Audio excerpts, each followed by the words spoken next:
This is the Guns Magazine podcast quick hit episode number 52.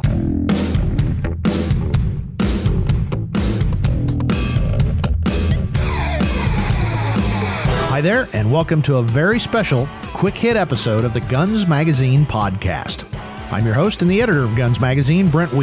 Thanks for joining us as we talk to the interesting people who make up the world of shooting, hunting, and the firearms industry. The reason today's episode is special is due to the number 52. If you do the math, this is our 1-year anniversary episode, quite a milestone for any podcast. If you enjoy podcasts, you realize the vast majority seem to stop after 6 or 7 episodes, as the host or the organization behind the show suddenly realizes podcasts are a whole bunch of work. Once you make it to 1 year and still have a growing audience as we do, odds are pretty good the podcast is going to survive and thrive. I originally thought we'd do something to mark this special occasion, but my former boss, Roy Huntington, had a different opinion.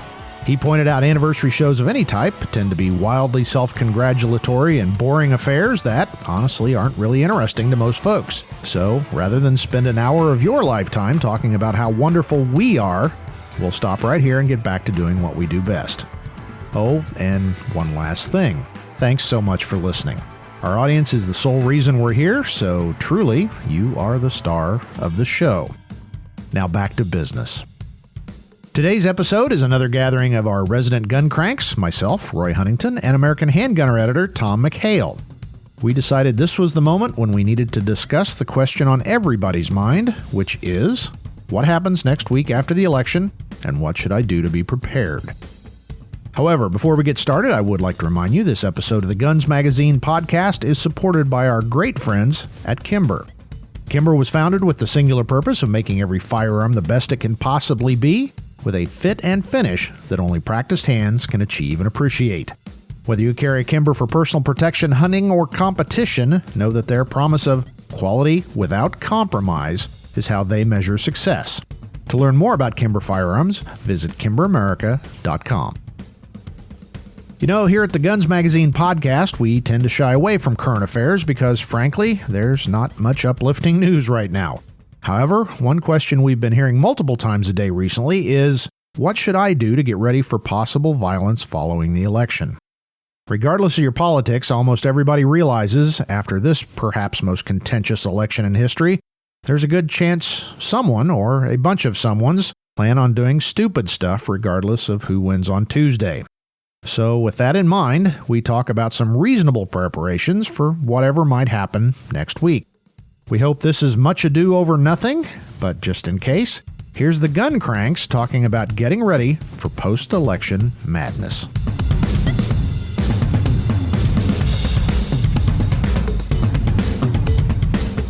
Well, you know, guys, we've been talking, and I think everybody is talking. This next week's going to be pretty interesting. You know, we try generally not to talk too much about current events because there's really not a lot of fun stuff going on in the world. We try to focus on firearms and all the cool stuff. But I think right now is a time in our lives and our country where I'm not really sure what the next 7 to 10 days is going to bring. So we thought this once, let's talk about some of that stuff, give you some of the insight that, you know, we've got on this whole concept, and then let's all hope for the best. So that's kind of where we're coming from. The chair recognizes Tom McHale from the great state. Hey, that's like of a South Senate Carolina. hearing. I like this. I like this model. I have to disagree with you already, okay, Chairman. Is that I know exactly what the next 7 to 10 days is going to bring. And here I will bet $1 trillion on this outcome. Okay. Of all this. Okay. You ready? Ready. People are going to lose their ever-loving minds. Now, the only thing we don't know is which people. Yeah, that's true. So that's absolutely true. Well, we can probably agree on that. You know? We can agree to disagree to agree. Is that what we're saying? I'm in full agreement of your disagreement. Well, I think but Brent summed it up a minute ago when he said, okay, now all seriousness aside, who do you think is going to win? And Tom or I just stared at the screen blankly. I don't know. I know who I hope wins, and I think we're all on the same page. And who you hope wins, but let's go ahead and throw that stump out there. If you're a gun owner, you have to vote for Trump. You just have to, because it will get ugly Yeah. Okay, come on. They are not going to want to take your guns. But yeah, let's. Don't you agree? We should have reasonable. Can we pop up that Leonardo DiCaprio meme? Was it? Yeah. I was thinking of Dr. Evil. Mm-hmm. Right. No, it's really true. Yeah, it's not pretty. But anyway, as prudent Americans, which our entire audience is prudent Americans, we're all doing a few things just to kind of be prepared, which, any good Boy Scout and any good guns and American handgunner reader should be. So we're going to talk about some of that stuff. So guys, aside from trying to buy non-existent ammo, what are some of the things that I already bought all the ammo? That's why you guys are having trouble. So, oh, you're the guy. Well, thank you. Yeah. Address the hate mail to editor@americanhandgunner.com. No, what are some of the things you guys are doing? What brings a lot of peace is being rationally prepared in general. That's what this is about. I live in the hurricane belt, or one of the hurricane belts, and every year we get one or more storms. None yet this year, really. Yeah, you guys have been lucky. So we keep 5 or 6 cases of bottled water, and we keep a couple weeks worth of toilet paper, and we keep some dry and canned food and a bag of rice, because things get crazy when a hurricane's coming. The stores sell out of everything because everyone freaks out, and it is wonderful to sit at home and do our thing and say, we don't need to go to the store. There's a hurricane coming in a couple days, and we do not need to rush out and panic. It's not hoarding. It's just, we got enough to last a couple weeks, and if power goes out for a few days, so what? We get that here in the Midwest. We call that the blizzard pancakes or the blizzard French toast, because milk is gone, eggs are gone, and bread is gone. That's like the only 3 things that people run out and get right before a snowstorm. Gas lines at the, all that stuff. Yep. It's crazy. I think if there's a good lesson here for everybody, and that is that to do just what Tom is saying, which is, what do you call it? Sane. I don't know. Sane or rash. Did I say sane? Rational preparedness. Rational preparedness is that don't allow yourself to get caught like this again. That sounds like a book. We got to write a book called Rational Preparedness. Let's do it. Yeah. Because that's really what it is, because it's the irrational response to things that causes we gun owners to kind of be a bit of a laughing stock sometimes, maybe. Exactly. Those silly gun owners. Why is he buying 10,000 rounds of 16 gauge shotgun? Well, it does look silly to people, and so, but I think to do the kind of response that Tom's talking about, it's like, well, no, I keep a month of food on hand. I have some water. We have a backup generator. Well, that's not looked upon as silly, although I'm sure there are some urban sophisticates who think that may be silly, but to the rest of the entire United States, that's nothing but that's good thinking. That's preparing for things that actually do happen on a regular basis. We do lose our power for a day or 2 or 3 every year, and that's the rational part of it, I guess. Well, let's go ahead now and hit our hot and juicy part of this topic, which is dealing with those nonviolent social justice warriors who just want to share love and peace and kindness and all that stuff that we've seen on the news, where they love, their town so much they burn it to the freaking ground. And honestly, I mean, that's what everybody's worried about. They're afraid that these people, if you can use that term, will end up threatening their homes, their families, their businesses. So that's why the gun purchases, we've had 3 months now of record gun purchases and background checks. And, folks have finally realized you are kind of responsible for your own safety most of the time. As we always told people when I was a cop, if you're going to have trouble, call me. I'll bring my friends. Well, I'll bring my friends' friends. We'll bring all kinds of guns and stuff. But you got to hold the fort for a little while till we can get there. So that's kind of what we're talking about. And again, let's not get too wrapped around the axle, because, in the grand scheme of things, 100% of the country will never be embroiled in a vast and great civil war part 2. But having said that, there will probably be some areas where it will get a little bit ugly. So that's a question we get a lot now. So the common one, and we've seen it played out. You've got your beautiful home on the outskirts of a major Midwestern metropolitan city, and some of these social justice warriors are standing out front calling you terrible names and threatening to do things to you. What do you do now? Yeah.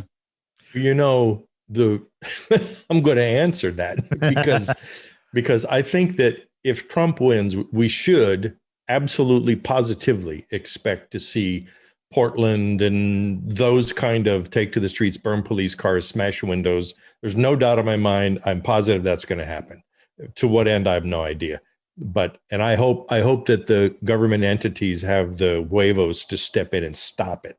Right. Yeah. But I think for the rest of humanity who are normal, I think it's time for us to be sane. And sane means stay home and protect your family. It means don't go there to see what's going on. Don't go there to stop the rioting. Don't raise your voice. Yeah, don't raise your voice. No, look right down at your feet, and where you're standing is where you need to be. Yeah, and if it means keep your kids home from school, then keep your kids home from school. I mean, I just don't be afraid to make those kind of decisions. People are so afraid they're afraid to actually do things like that. Like Brent, when you were a cop, I'm sure you heard people say, "Oh, I didn't believe it was really happening to me," or they'll allow something and they won't say it. They won't say, "Hey, you stop." Yeah. They just let it happen. So don't let this happen to you, but don't go looking for it. Yeah. And now's the time to think long and hard about where you're going to draw that line. I mean, there are two recent glaring cases that stand out in my brain. There's the guy, the kid, teenager, I don't forget, he was 17 or something. Wisconsin. That's in serious hot water now for, firing his rifle in self-defense. And then there was the husband and wife standing out in their front yard. Now, also, right, wrong, or indifferent, they're all in hot water. Whether they should be or not, it's a whole different set of questions. But where are you going to draw your line, Yep. And basically, at least until some other faction takes over our court system is still founded on the idea of reasonableness. If you take all of your emotions away from it, do a group of reasonable men and women look at your actions and go, yeah, I'd have probably done the exact same thing. It's the old thing of if somebody's threatening to spray paint your wall and you pull a Wyatt Earp and give them the double barrel 10 gauge and cut them in half, that doesn't seem very reasonable, as much as some people might think they deserve that. Yeah. So those are the kind of things. And don't get wrapped around the axle on the castle doctrine too. Well, it's my home, I can defend it any way I want. Maybe, right. And these are all things you really need to, like Tom said, figure long and hard, do some research, talk to an attorney. Your time's kind of running out on that, but you need to at least think based on the potential threats that your neighborhood may face. What are you going to do? I think people start violently breaking into your home. That's a whole different deal. I don't think there's too much issues there. You get into that situation like in St. Louis suburb, they were protecting their home and these people were clearly trespassing. I don't know enough of the facts to make a determination either way, but their defense is going to be, we were reasonably defending our home. And personally, if somebody's going to spray paint something or tear up my lawn, oh, well, I just would rather not deal with the legal system, whether I'm right or not. I'm with you on that. You never know. And I'm not going to put this on them because I was not there. And I will not judge their actions because I was not there. But boy, if there's an opportunity for me to stay inside of my house, that's where I'm going to be. You can plant new grass and insurance takes care of your car. But let's talk about that. Oh, sorry, I didn't mean to interrupt you. No, go ahead. Let's talk about that, because I personally, I think that going outside of your house to confront people who are in the front walking by or rioting or something, it's a terrible mistake. Remember what we said a minute ago, look at your feet, stay there, right? Exactly. So that's a good rule. I love that rule. That's a good one. If you're in your home with your family, now I think you need to be doing what both Tom and Brent have been saying, which is be thinking about things now. And that is, how do you harden that target that you where you live? Mm-hmm. Well, how do you make it look less attractive? Because remember, they're all deceiving criminals and they're lazy. And so they don't want to do anything that's hard. They want to do something that's easy. So if your cars are parked out front and you've got your BMW and your Cadillac Escalade, and you don't have a fence in the front yard and stuff like that, well, now you're low hanging fruit, and now your windows are going to get bashed out. Your yard's going to get burned or who knows what. But if you harden your target more and, for instance, put your cars in the garage or Take that side fence down, drive it around, put them behind your house. If you're living close to an urban area like Tom was talking about, where it may just erupt. And so get some clamp-on lights from Home Depot and put 1,000-watt LED flash or floodlights pointing out front so they can't see, and stuff. I mean, I don't care. Get a roll of chicken wire and put it around your front and pound some posts in the four corners. Doesn't have to be pretty. Just be smart. So the goal here, though, is that people are walking up your street. They look over there. They go, "Oh, he's got a fence. He's got really scary bright lights. He doesn't have any cars. We'll go to his neighbor." Yeah, that's the goal. And I'm not a bear big strategy, right? Well, yeah. You just have to run faster than the other guy. It's a bit like that. Yeah. Well, I'm not a big believer in psychological intimidation, but when you're dealing with crowds and, again, these nonviolent social justice warrior protesters, looking like you're willing to do something that maybe you're a couple bubbles off plumb, you've got 17 no trespassing, and my favorite, trespassers will be shot, survivor will be shot again. Normally that's a really bad look, but if you think that might be something you're going to be dealing with, maybe, a good best defense is a good offense, and just make it look like, they're going to pay a high price to come to your house. We're not going, that guy looks crazy, let's go to the neighbors. Well, we both arrested burglars who've said those exact words to us. Exactly. Which is, well, why did you break into that house? Well, because the guy next door had bars and bright lights and a barking dog. I broke into I this love guy's. that lights idea. That's about the easiest thing in the world. And if you got any windows that are up a little higher, or even a second story or a story and a half, you just pop them up there from Lowe's or Home Depot. That's brilliant. Well, and remember, because it doesn't have to be pretty, it doesn't have to be permanent, it doesn't have to be anything other than get it done. And so these peaceful protesters luck in anonymity, and that's right. Face masks and hiding in the dark, and light it up. Light it up, because that's the first thing. They're like cockroaches. What happens if you go in a house and you flip the light on, the cockroaches all run? Exactly. Well, it's exactly the same thing. Remember, just they need to look at your house and think, they're going to fight. Yeah. Right. And if it's I don't know if I'd put a Trump for president sticker in my front yard, but, but yeah, I mean, but you got to lay low. But I don't think it's inappropriate at all to go buy a big roll of fencing material and some 2x4s and pound them in the four corners of your front yard and run that fencing out there and park your cars in the garage and put some bright lights up, and then and be sensible, So what you're saying is sharpen phone poles and stick them in the ground, pointed outward. Is that just like in Braveheart? Yeah, it's like in Braveheart. Got it. Yeah, got it. Okay. Well, a good punji pit in the suburbs is something you don't see a lot, but you could do that trench and fill it full of diesel so you could throw a match. That'd make the evening news, I'll bet. It's barbecue at the Huntington household or But I know we're laughing. Be laughing for that. I know, but I think that these are easy things to do, and so just don't give them the opportunity. The less opportunity you give them, then the less they have or less they will be attracted to you.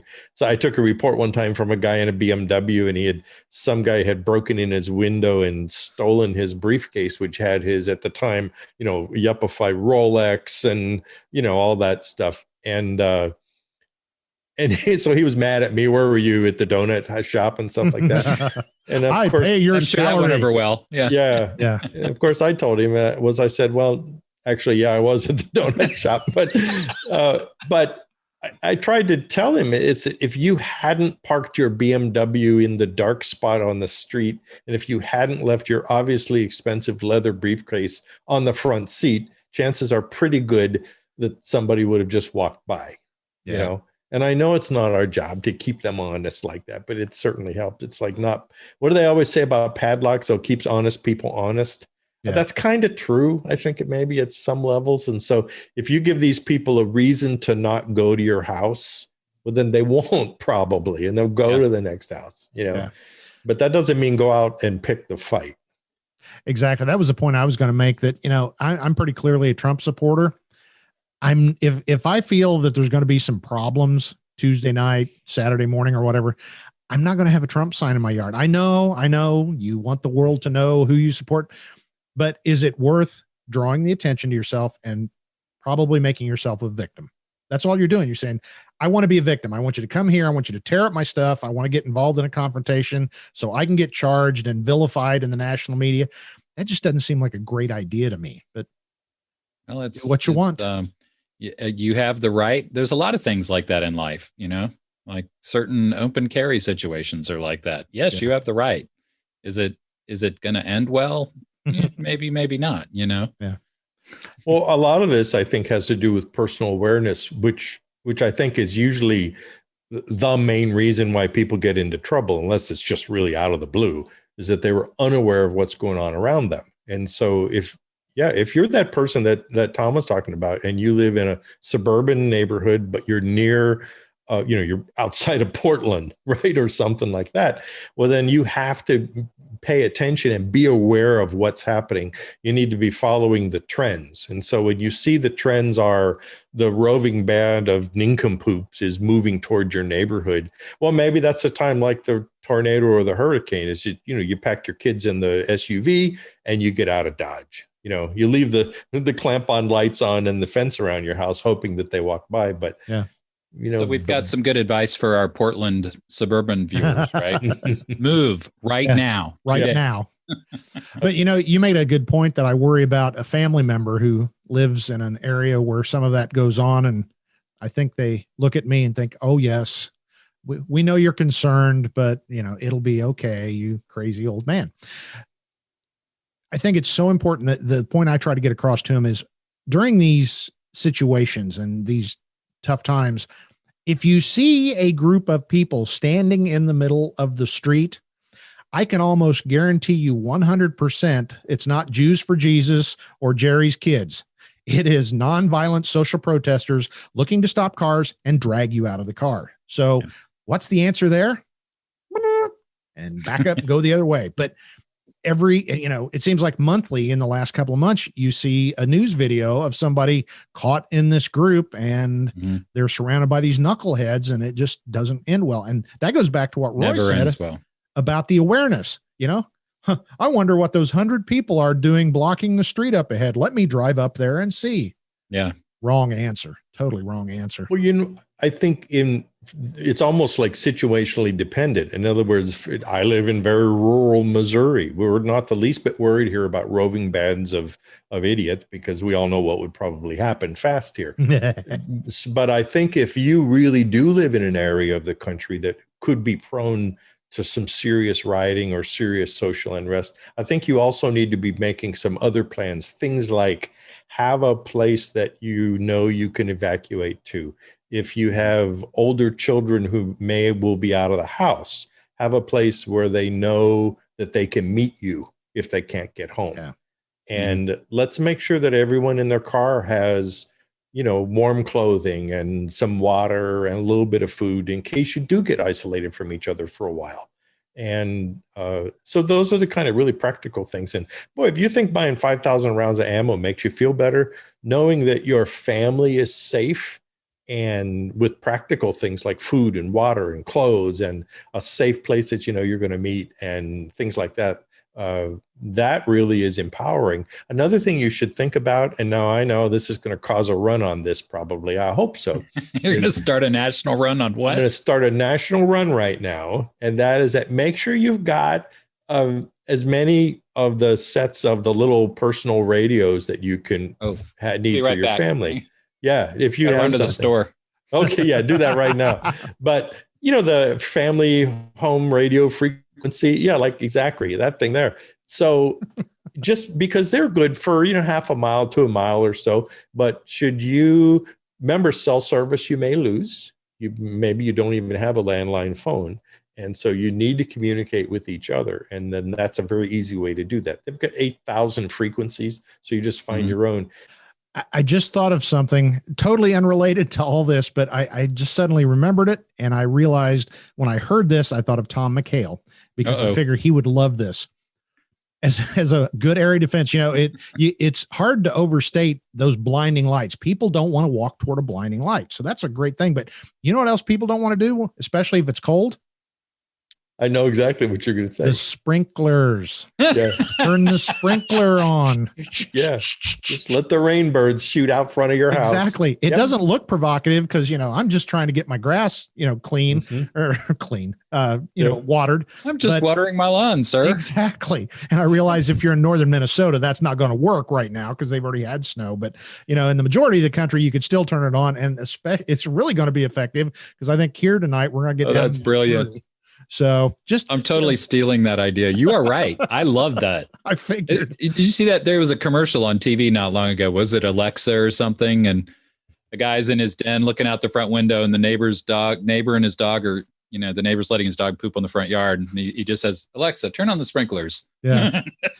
Well, I actually got that used on me years and years ago. I was in high school, and we have a big 4th of July fireworks display, and they used to shoot it off next to the golf course. So everybody got onto the golf course, and the golf course didn't mind, but the greens are, pretty delicate. You don't want people trampling over them and tearing them up. And one year they'd had a bunch of damage. So the next year we're all there laying on blankets, and up popped the sprinklers and people ran willy-nilly, because those things are really powerful. They're not like home sprinklers, and it soaked everybody down and everybody left the area. So it really does work. Just a random thought that popped into my head. Love it.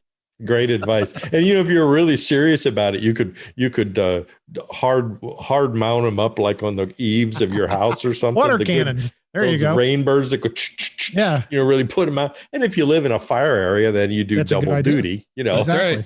But that would be pretty cool. And the other thing is too, if you think if you shoot a rider on your front porch, you drag them inside. That's really not the case, okay? Because as Brent and the guys were talking about it all has to do with reasonable doubt and reasonable belief. And were you in fear for your life? And if all of those are checked off, it doesn't matter where this happened or what gun you used or anything else. So that just shows a guilty mind. If I get to a scene and there's a blood trail from the street into the bedroom. Don't know how that happened, right? I'm not a detective, but I did stay at a Holiday Inn Express. So yeah. People still believe that, though, and they do. They adamantly believe it.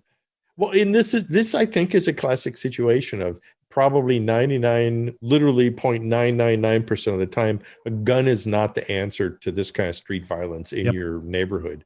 But all of these other things would probably really go a long way toward keeping you out of being in trouble. And the adding the water, hazard in is absolutely the fantastic? Case. So. Well, you raised a good point, though. I've been blessed or cursed. I've been in 3 actual riots. Once is the police, and that was a scary thing. And it made the national news. But I will tell you, when a full bottle of beer misses your head by that far, I would have given $10,000 for a helmet at that point because I didn't have one. Mm-hmm. But anyway, having been in one of those situations, twice as a participant during my misbegotten college days. Next week episode, I got a topic idea.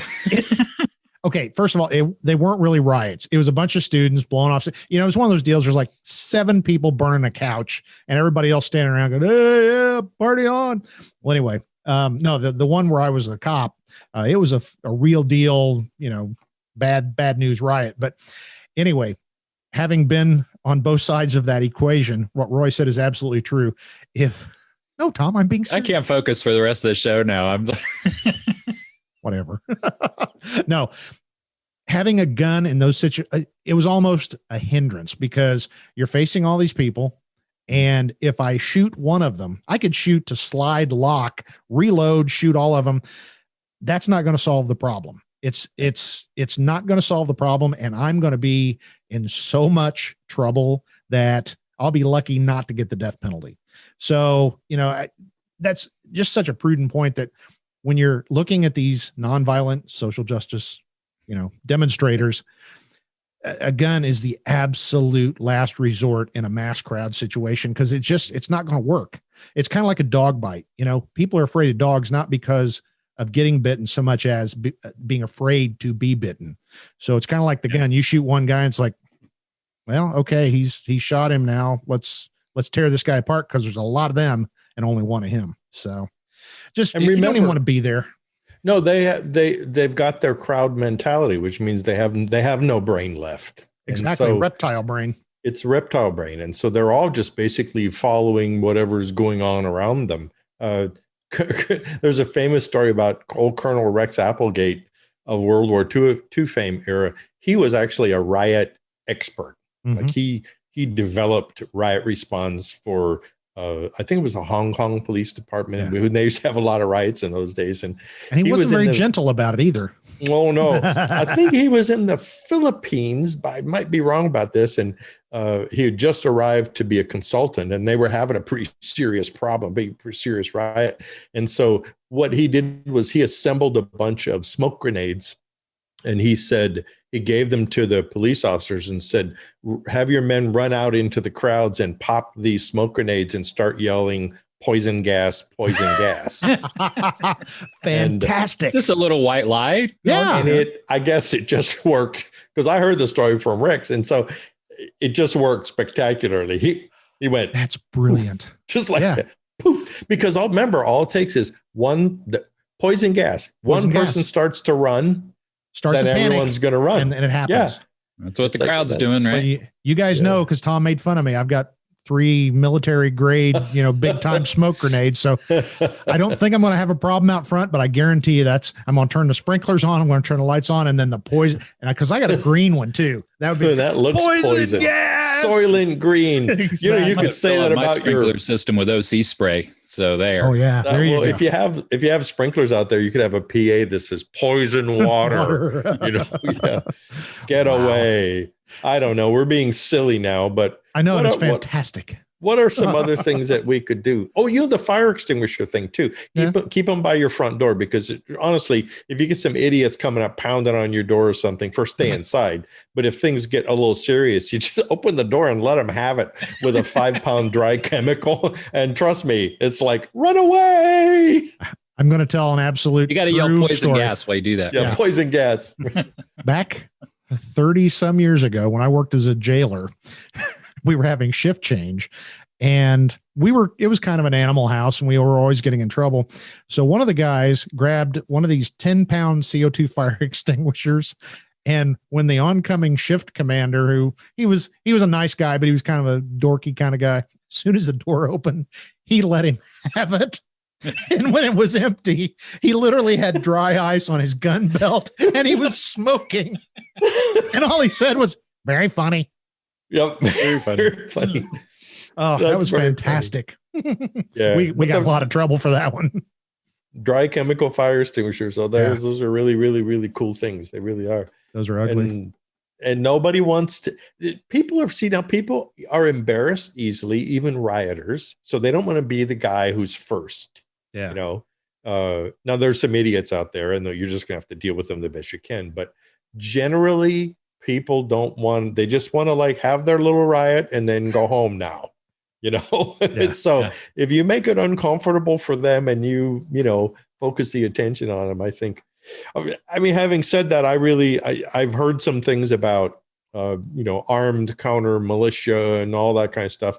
I think we've all seen some of the video of them in demonstrating peacefully and all that. And I don't know what it would take to get them to actually want to start to exchange shots. And I hope that it doesn't ever get to that, but I don't think that's going to be rampant though. And I don't think you guys do either.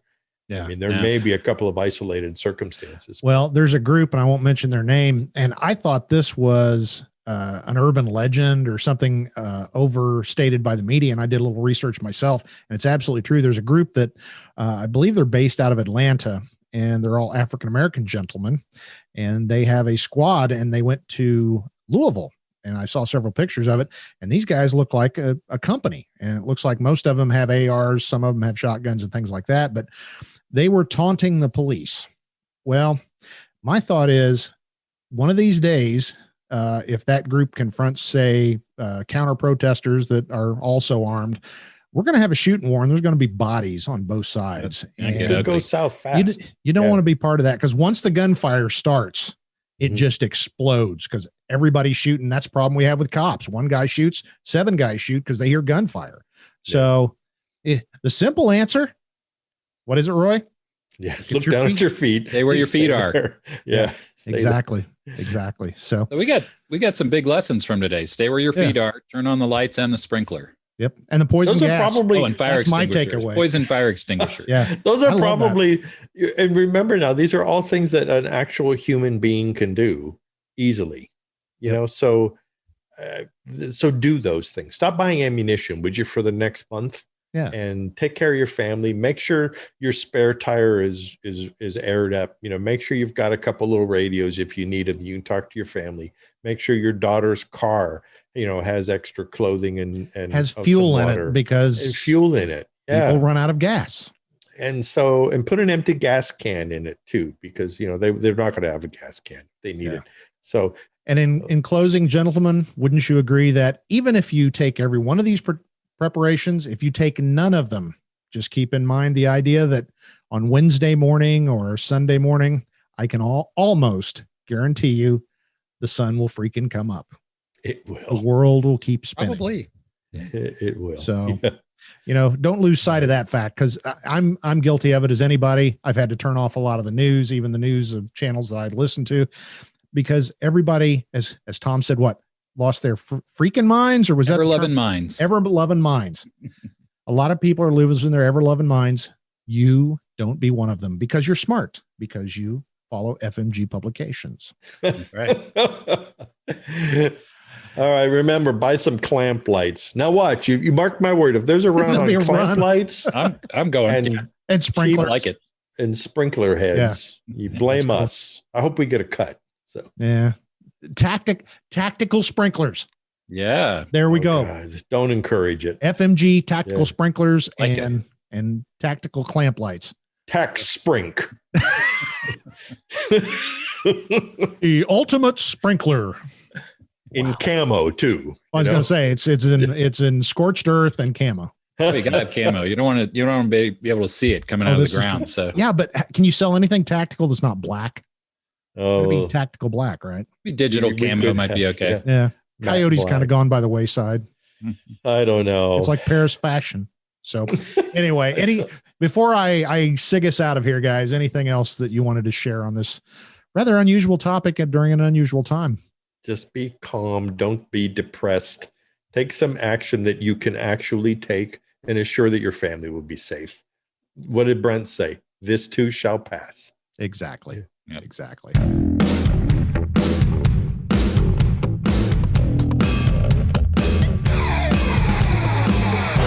Well, I got to say that was actually quite a bit of fun in a twisted sort of way, but I hope you learned a few things and are getting ready yourself in case election week goes sideways. And with that, we hope you're enjoying the Guns Magazine podcast. Please tell all your friends, even the liberals. Guns Magazine is #1 in the business, and we're using our decades of friendships to bring you the most interesting chats in the gun world. If you've got questions or comments, please drop me a line. That's editor@gunsmagazine.com. Make sure you don't miss out on anything by subscribing to us on your favorite podcast directory and YouTube. Of course, you can always listen and download our episodes at gunsmagazine.com. As a personal favor, if you could take time out to share your favorite episode on your own social media channels, I'd be very grateful. And of course, while you're online, don't forget to check out our sister publication, the venerable American Handgunner Magazine, at americanhandgunner.com. And finally, before we go, I'd like to remind you to check out our sponsor and good friend, Kimber Firearms at kimberamerica.com. That's it for this episode of the Guns Magazine podcast. On behalf of the hardworking staff here at FMG Publications, I'd like to thank you for 1 year of support, and here's to the future. I'm Guns Magazine editor Brent Wheat. Now get out there and get shooting.